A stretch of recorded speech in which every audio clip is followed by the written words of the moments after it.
orang yang hidup dengan istri ayahnya. Sekalipun demikian kamu sombong. Tidakkah lebih patut kamu berduka cita sehingga orang melakukan hal yang dijauhkan dari tengah-tengah kamu? Sebab aku sekalipun secara badani tidak hadir, tetapi secara rohani hadir.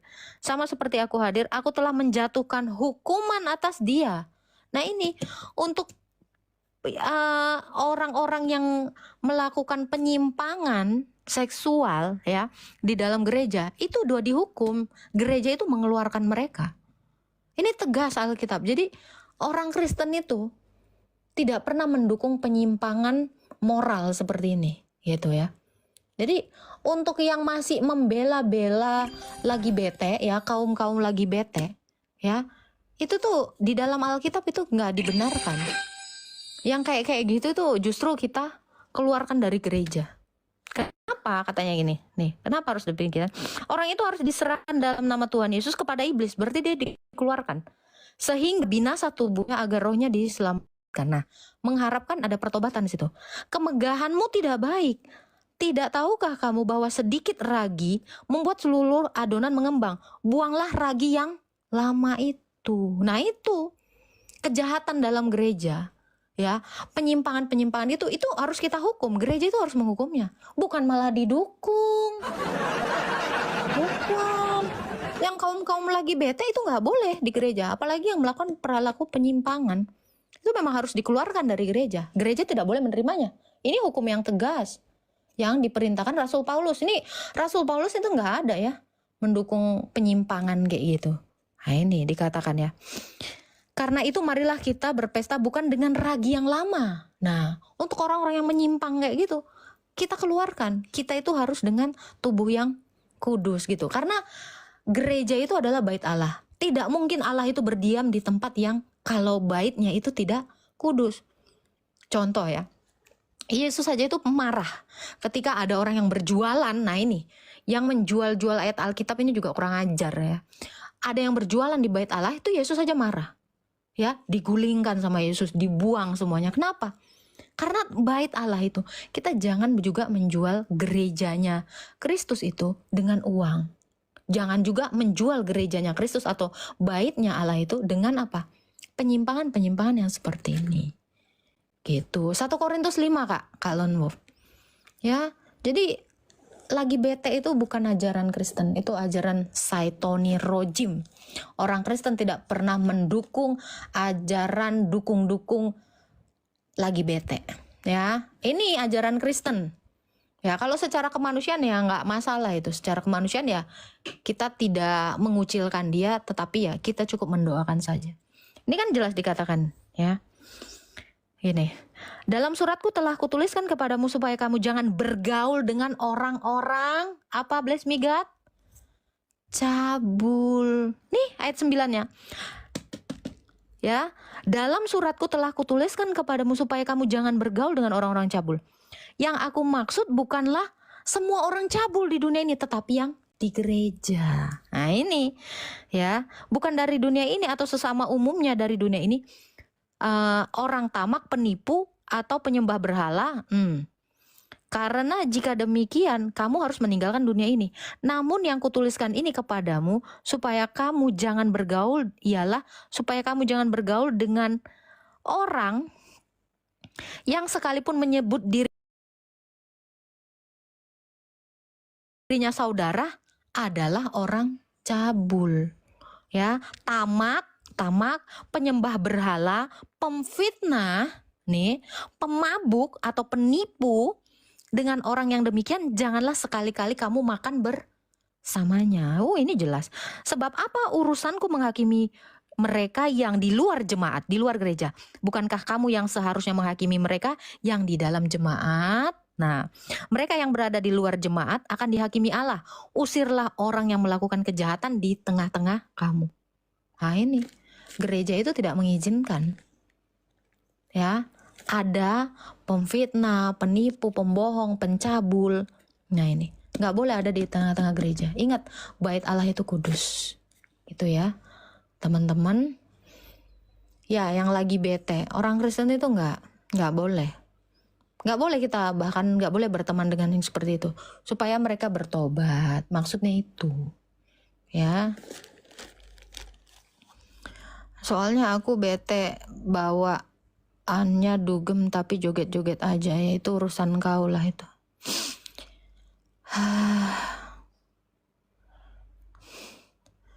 Itu ya. Hai Kak, itu Love Jesus komplit sekali Mbak. Komplit emang Alkitab kini apa ya, nggak ada. Semua ada. Pengajaran itu ada semua di dalam Alkitab ini ya.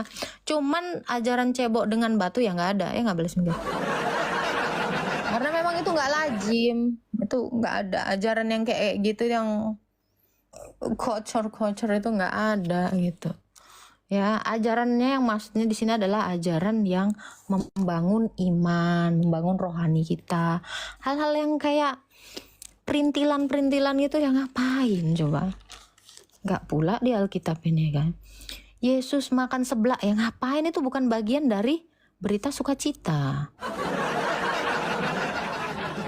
Wah, emang ngapain pula? Makan nanti ini harus pakai tangan kanan dulu baru tangan kiri, kan nggak gitu. Paham ya, jelas ya, jelas lah. Apa nih cebok dengan adalah janganlah itu ya. Ya kita naikkan ya. Hujatan-hujatan mereka tuh suka lucu loh. Yesus makan seblak itu kocak sih sebetulnya. Iya. Seinginnya itu mereka mencemooh tuh lucu sih sebetulnya. Ah itu ya, kenapa yang lucunya gini ya, kenapa Tuhan Yesus tuh nggak dituliskan waktu umur 12 tahun sampai ini, kan itu nggak bagian dari apa, berita keselamatan gitu loh. Jadi ngapain dikasih tahu? Tapi kan kita bisa lihat dia itu bersama dengan ibunya, dia itu seorang tukang kayu. Ya ngapain ya, lazimnya tukang kayu kan nggak mungkin ini main gaplek, ya kan? Lazimnya tukang kayu tuh ya nggak mungkin kan lagi cebok pakai batu, kan nggak mungkin ya, lagi dagang budak kan nggak mungkin gitu ya, lazimnya tukang kayu lah tuh ya. Jadi apakah itu perlu dituliskan? Ya itu bukan bagian dari pengajaran gitu. Nggak lagi main panah-panah nama bocil. Betul.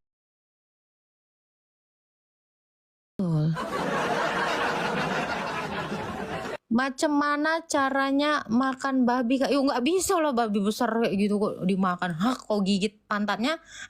Katanya dia. Gila kau. Nggak ada tutorial makan babi ya. Tutorial makan hidangan berbasis babi saya tahu. Cuci tangan, baca doa, makan. Ya jangan lupa, korang harus bagi-bagi sama teman-teman korang. Ya, jangan pula tutorial makan sendiri, ada sebelahmu nggak kau kasih. Nah ini lebih nggak beres dari yang nggak beres nih. Ya jadi orang Kristen itu juga harus berbagi ya. Jadi kalau ada, tapi jangan bagi sama teman Muslim ya. Takutnya kita berbuat baik kan, toto dia pakai ini kan Muslim terus ini makan babi. Ya nggak betul gitu. Yang bisa lah, yang boleh-boleh aja gitu ya. Ya kayak Kak Heni ini kita tawarin pula ya kan, niat kita baik ya. Kak Heni ini kan Muslim. Kak Heni, kami mau berbagi nih daging babi enak, ditabok kita. Maaf saya nggak makan itu, kata dia ya kan.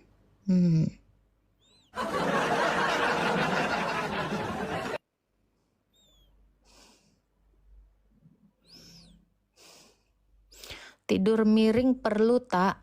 Harusnya dikasih tahu warna baju kesukaannya. Polkadot lah. Tutorial makan temen gimana kak? Astaga Tuhan. Cemana bless me God? Lu tahu nggak cara makan temen? Bless me God no comment nih. Lagi ketawa-ketawa gue soalnya dari tadi.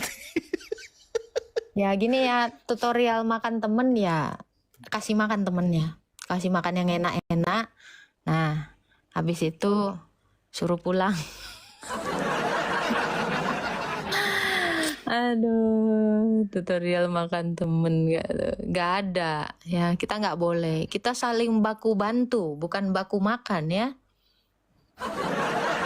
Dan orang Kristen juga nggak boleh baku hantam ya, bless me God ya. Tapi saya suka itu, gimana dong Bu? Apa? Baku hantam. Jangan, nggak boleh baku hantam. Di mana pakai bantal? Oh, enggak. Ya kan, ibu sudah ngeliat sendiri postur badan saya seperti apa kan, udah kebayang toh. Lah, lu tahu juga postur badan gue sebesar apa? Anjir 70 kilo, bengek. 11 mega. Tak lu yakin 70 kilo. Lu mau nyobain bogem gua? Sini. Lu lagi nahan-nahan aja nih kan. Teman-teman, ini bukan channel YouTube resmi saya ya. Ini adalah orang yang memang dia niatnya memang mau menyebarkan firman Tuhan. Jadi nggak ada niat ini apapun ya. Orientasi dia nggak uang, tapi memang dia memonetisasi dan itu pun dibagi kepada saya juga gitu ya, nggak Blaise Migat? Ya betul, orientasi Membantu utama saya. pelayanan saya Betul, gitu ya. betul. Lumayan bayar token ya kan. Enggak, saya nggak jualan ini kok, saya nggak jualan Nggak jualan apapun ayat. dari enggak. Nggak ada. Murni menyebarkan. Cuman kalau lu mau promo dagangan lu ya boleh lah. Saya rasa itu bukan tempat yang tepat ya, tempat untuk memberitakan firman tapi dipakai buat jualan, ya nanti malah seperti pas kejadian Yesus di Bait Allah marah-marah toh. Iya, nggak boleh gitu ya. Tapi kalau itu ada uang ya dari hasil itu ya kamu berbagilah kepada orang-orang miskin. Nah itu saran saya ya kasihanilah anak-anak yatim piatu. Ya ada sedikit ya bagi sedikit, kan nggak lantas bikin kamu miskin kan, membagi mereka kan. Betul nggak? Sudah saya terapkan Bu, sudah saya terapkan. Terima Terutama saya itu ya anak yatim piatu.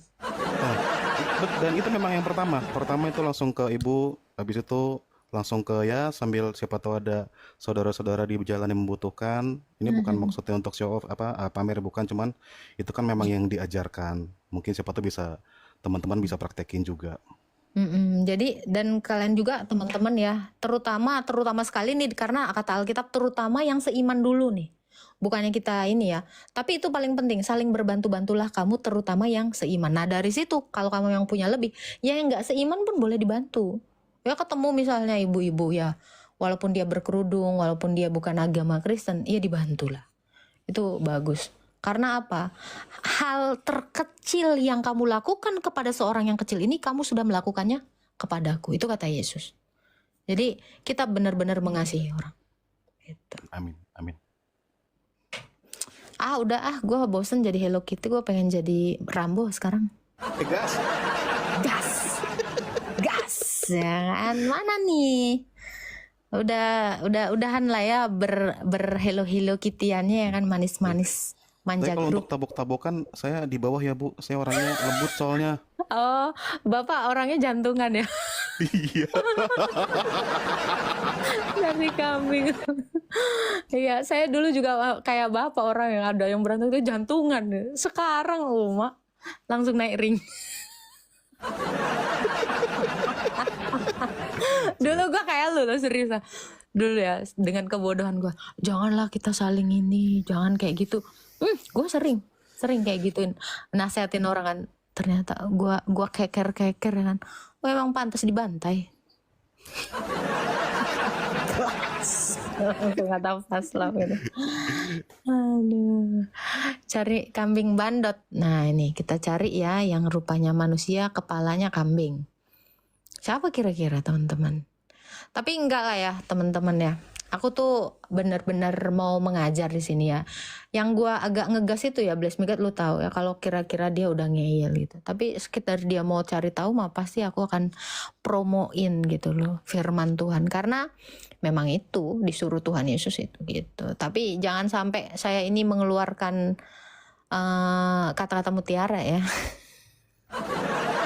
Lu tahu kan Blaise Migat? Kata-kata mutiara gue itu tahu banget. seperti bulu babi gitu ya kan. Ya. Kayaknya lucu ibu tuh kau pegang, selesai hidup kau. Sampai ke aru-aru kau bikin.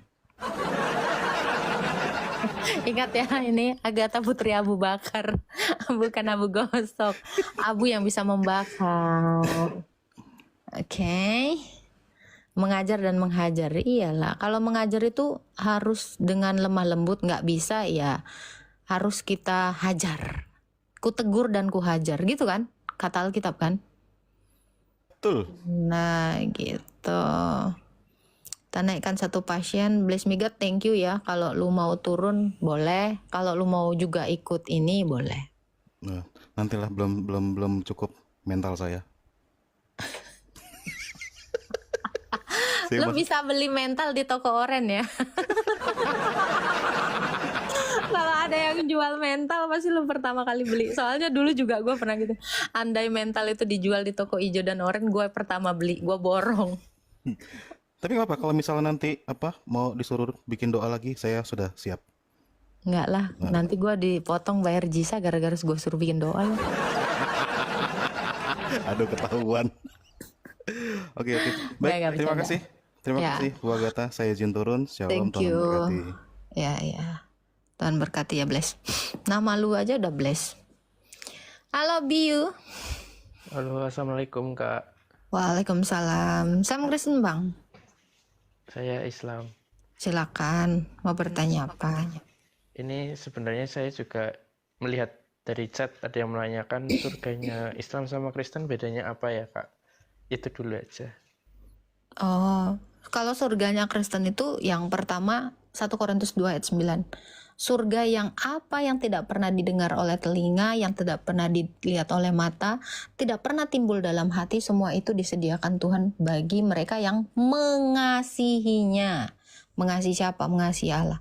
Jadi surga itu tidak identik dengan hal-hal yang bersifat duniawi. Apa itu? Tidak ada kawin mengawin, tidak ada percabulan, ya, tidak ada kematian. Nah itu, ya, tidak ada lagi kematian. Lalu tidak ada yang namanya ratap tangis. Jadi kalau tidak ada kematian, tidak ada perkabungan. Yang ada itu adalah sukacita, damai di dalam kasih Kristus. Itulah surganya orang Kristen. Kita hidup seperti malaikat, itu yang dijelaskan di dalam Alkitab. Nah, kalau surganya Islam ya saya serahkan kepada kamu lah. Karena kamu yang Islam itu. Seperti apa Biu? Kamu lah berkapasitas untuk menjelaskan itu. Ya, saya juga lagi mendapat kayak kontok-kontokan sih kayak ajaran mana sih yang sebenarnya benar gitu. Nah, kalau misalnya ada pertanyaan begini. Kan kalau di Islam surganya itu tadi yang kakak bilang kayak ada dijanjikan 72 bidadari terus dan lain-lain lah. Tapi misalkan saja masjid atau ya pertama masjid saja dulu lah. Apakah di masjid berarti boleh kawin mengkawin kegiatan tersebut? Kalau misalnya boleh, apakah nanti di Ka'bah boleh, depan Ka'bah? Kan itu tanah suci. Kalau misalnya di surga boleh, tempat yang kudus, masa di masjid nggak boleh gitu loh, atau di Ka'bah? Berarti kan lebih suci masjid atau Ka'bah misal gitu, masa surga nggak suci gitu sih. Apakah pandangan itu salah atau benar, saya juga masih bingung gitu. Ya itu pandangan saya kemarin ya, itu memang sering saya katakan gitu dan sering saya tanyakan kan gitu kan. Kalau di masjid aja ada batas suci, nggak boleh bergono-gonoan gitu. Kenapa surga kalian malah kebalikannya? Nah ini kan memang jadi suatu pertanyaan. Apakah ini benar surga yang dijanjikan Tuhan? Dan ternyata kan An-Naba 33 beserta dengan tafsirnya memang Tuhan itu menyediakan kenikmatan SEX gitu. Nah dari sini harusnya teman-teman muslim juga bisa berpikir ya. Apakah benar ini adalah surga gitu? Seperti dunia yang kalau kita bilang ya dunia yang penuh dengan ini ya Kak Heni ya, penuh dengan apa ya? Saya bilang ya dengan cabul sekali gitu loh. Makanya agak-agak lain lah. Dari sini pun Heni yang di bawah ya, teman kita muslim Heni yang selalu nonton saya ini harusnya berpikir, benarkah kamu menjadi bidadari seperti yang yang hanya melayani ya, yang bercocok tanam ya. Kamu pikirkan lagi apakah ini benar penawaran dari Tuhan gitu. Tapi kan emang gitu ya Biu ya, dari pandangan agama kamu ya, benar nggak Biu? Betul, maksudnya kayak bahkan di masjid saja kan ada Batas maksudnya cewek cowok dia dipisah gitu loh. ya. Masa nanti Kan di surga bisa batal gitu. kan, sholat aja Iya. bisa batal kalau deketan kesentuh gitu. Ya, Iya itu. gitu. Tapi Terus- kamu muslim? Muslim cuman sedang ada perdebatan antara hati dan pikirannya gitu mengenai Mm-mm. fakta-fakta yang udah apa ya Ya, sudah saya lihat gitu. ya secara kamu normalnya manusia ya logika kamu ya kamu harusnya bisa membandingkan benarkah seperti demikian sorga yang ditawarkan Tuhan yang notabene harusnya kudus gitu kan suci gitu kan. Iya gitu. Nah itu katanya kamu nyamar Biu kamu bukan Islam. Enggak. Nama saya Adi Rizky sebenarnya. Coba syahadat dulu ini di bawah katanya ini kamu itu bayaran saya. Ya, asyhadu alla ilaha illallah. Sebenarnya saya juga udah lama sih kayak nggak ke masjid gitu. Wah oten katanya. Kalau terbata-bata oten katanya. Ya saya malu aja gitu kayak kayak ya bingung aja gitu. Kenapa ada fakta-fakta kayak gini gitu. Ya memang kan seperti itu ajarannya. Kita menghargai ya itu kan ajaran mereka. Cuman ya kita berharap ada logika di dalam setiap beriman gitu. Karena kita ini beriman juga harus berakal, betul nggak? Iya. Kalau beriman aja nanti kita ya kayak apa ya orang bodoh yang disetir sama iman. Ya kalau bener gitu loh. Imannya ini pas ketemu yang bener gitu. Pas yang nyeleneh terus kita imani aja gitu kan jadi ranjau buat kamu, jadi perangkap buat kamu gitu loh. Gitu. Saya juga menemukan kayak ada beberapa literatur lain gitu. Ya saya kan mulai baca-baca juga ya Kak. Kayak di Yesaya 29 ayat 12 ada sebuah bangsa yang buta gitu. Kok mirip gitu loh. Yang ajarannya di ini ya. Ajarannya itu dihafalkan ya. Ibadahnya dihafalkan ya. Iya.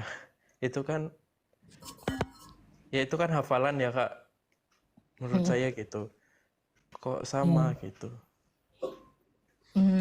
Itu Alkitab itu bukan kebetulan ya, karena di dalam Alkitab itu memang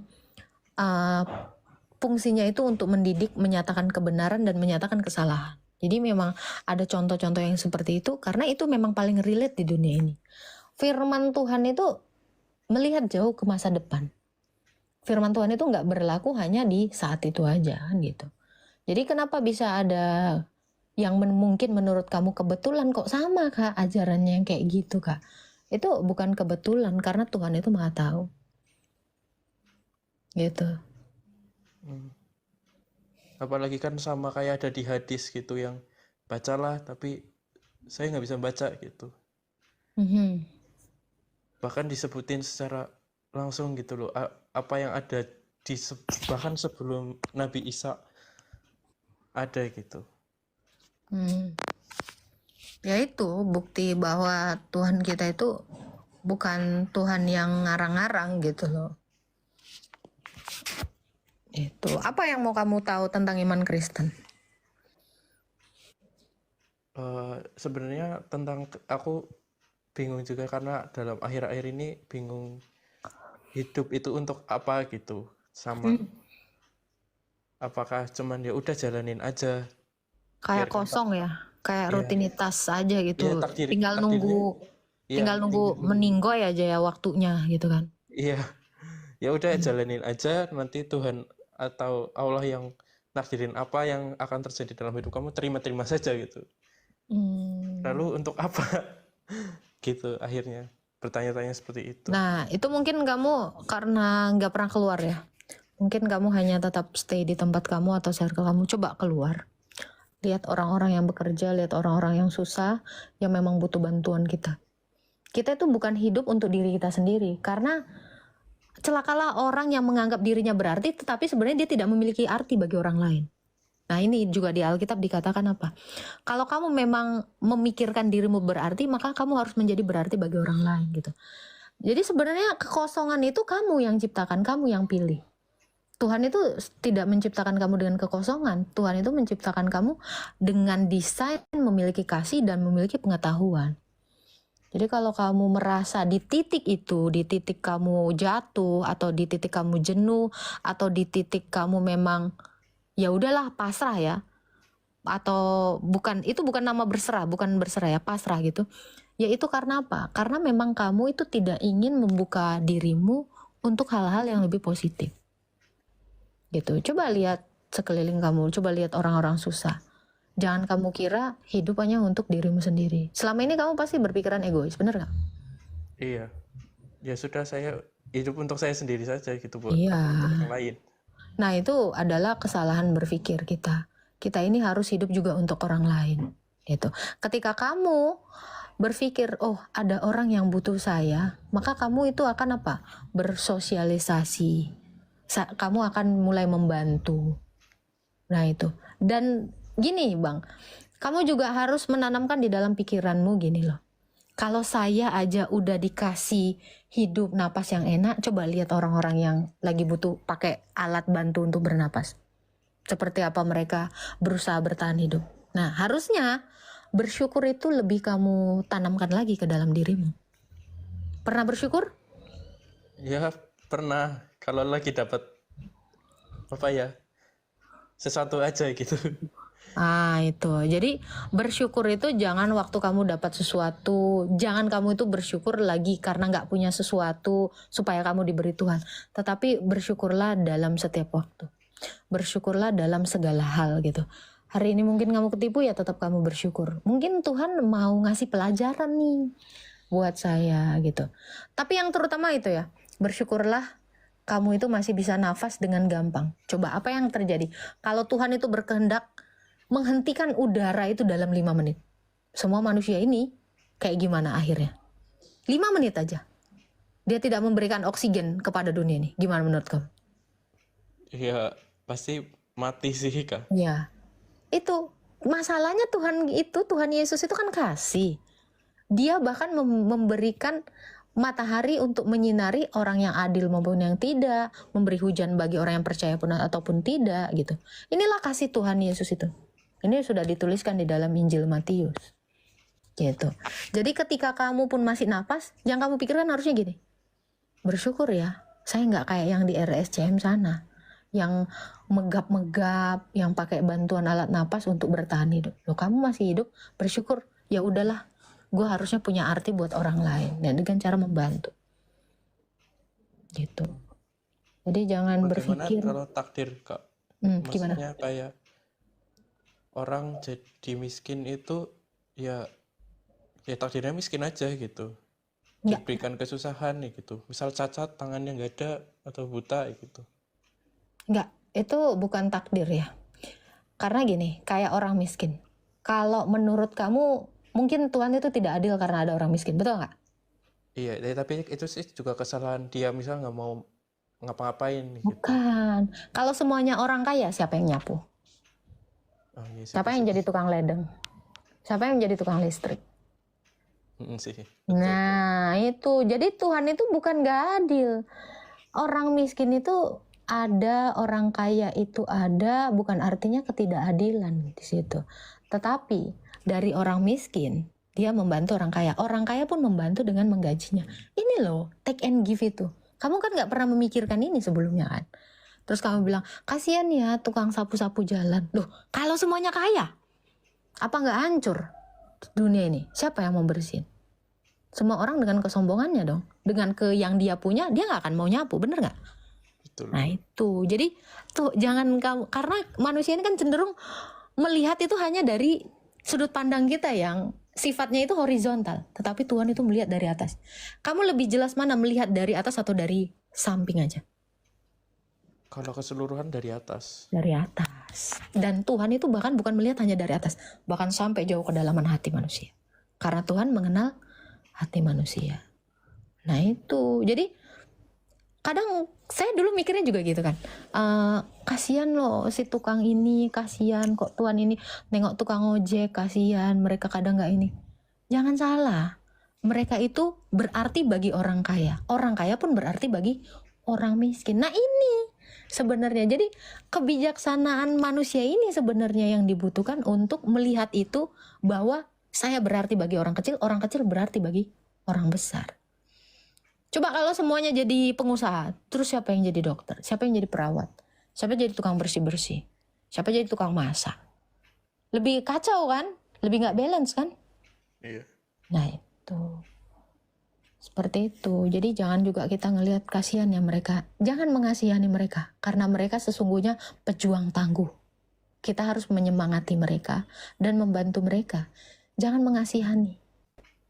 Gitu. Tapi kasihanilah diri kita yang kosong ini. Sebenarnya kita yang butuh dikasihani. Yang orang kaya tapi galau. Sebenarnya yang paling menyedihkan itu bukan orang yang nggak bisa berbuat karena nggak punya. Orang yang punya tapi nggak bisa berbuat sesuatu. Itu sebenarnya yang paling ngenes. Paling menyedihkan. Itu. Contoh kayak si Udayana ini udah nggak berkemampuan, nggak bisa apa-apa, cuman terbalik-balik aja kepalanya tuh. Begitu. Jadi kamu Salah juga nggak sih Kak kalau misalnya ujian datangnya apa? itu dari Tuhan gitu. Apakah kita itu nuduh jatuhnya kan gitu, kayak menyalahkan sesuatu, misal miskin gitu kan jadinya menyalahkan gitu. Ujian itu baik nggak sih menurut kamu? Ujian itu baik untuk menaikkan level kamu, menaikkan pengertian kamu. Tuhan itu menguji kamu bukan di luar dari batas kemampuanmu. Ujian itu baik, coba. Kalau kamu nggak ujian, bisa nggak kamu naik kelas? Enggak sih. Nah, jadi ujian itu mempersiapkan kamu untuk sesuatu yang lebih besar. Awalnya level kamu di sini, ya ujian itu ada untuk menaikkan level kamu. Gitu. Apakah itu baik? Baik dong. Tuhan itu menjadikan segala sesuatu itu baik. Menciptakan segala sesuatu itu baik. Gak pernah buruk. Gitu. Cuman badanmu yang mencobai. Dagingmu, hawa nafsumu, itu yang mencobaimu. Apakah kamu mau seturut dengan ujian yang diberikan Tuhan atau tidak? Maksudnya bagaimana kok? Bagaimana tuh? Maksudnya adalah ada orang diuji Tuhan, mau lihat ketaatan kamu ya. Ada misalnya orang mengamanatkan kepada kamu uang. Itu Tuhan mau menguji kamu. Apakah kamu taat dengan amanat itu, dengan uang yang kamu punya atau tidak? Nah, yang maksudnya mencoba itu adalah dagingmu. Ini mumpung ada duit nih, gue pakai poya-poya, gue pakai buat hal-hal yang jahat. Nah itu pencobaan itu sebenarnya dari daging kita. Ujian itu adalah menempatkan kamu kepada keadaan sesuatu, suatu keadaan yang mengharuskan kamu memilih yang baik. Itu ujian kan? Ujian itu adalah keadaan di mana kamu memilih yang benar. Kalau lagi ujian gitu nggak sih? Iya. Nah, kamu memilih yang benar. Nah, tetapi jangan lupa, di dalam ujian itu kita ini manusia itu punya nafsu, punya keinginan daging, ya, punya sombong. Karena apa? Itulah tadi manifestasi Saitoni Rojim yang meniupkan sesuatu di telinga kita supaya kita ini jatuh ke dalam dosa, tidak taat terhadap ujian Tuhan. Gitu. Nah, ketika kamu sudah diamanatkan uang dan kamu pun ternyata dari uang itu menghasilkan kebaikan, berarti kamu naik level kan? Nah, tapi itu tadi yang menjadi musuhmu itu adalah keinginanmu. Oke, Kak. Ya itu. Jadi ujian dengan pencobaan itu beda. Tuhan menguji artinya Tuhan membawa kamu kepada keadaan untuk memilih yang benar, tetapi dagingmu itu mencobai kamu. Ini kemarin juga ditanyakan apa bedanya ujian dengan pencobaan. Tuhan tidak pernah mencobai, tetapi Tuhan menguji. Pencobaan itu dilakukan oleh daging kita, keinginan daging kita. Udah tahu ya bedanya ya? Ya. Jadi apakah ujian itu baik? Baik dong, menaikkan level kamu. Oke, makasih Kak. Gitu aja. Ya, sama-sama. Tuhan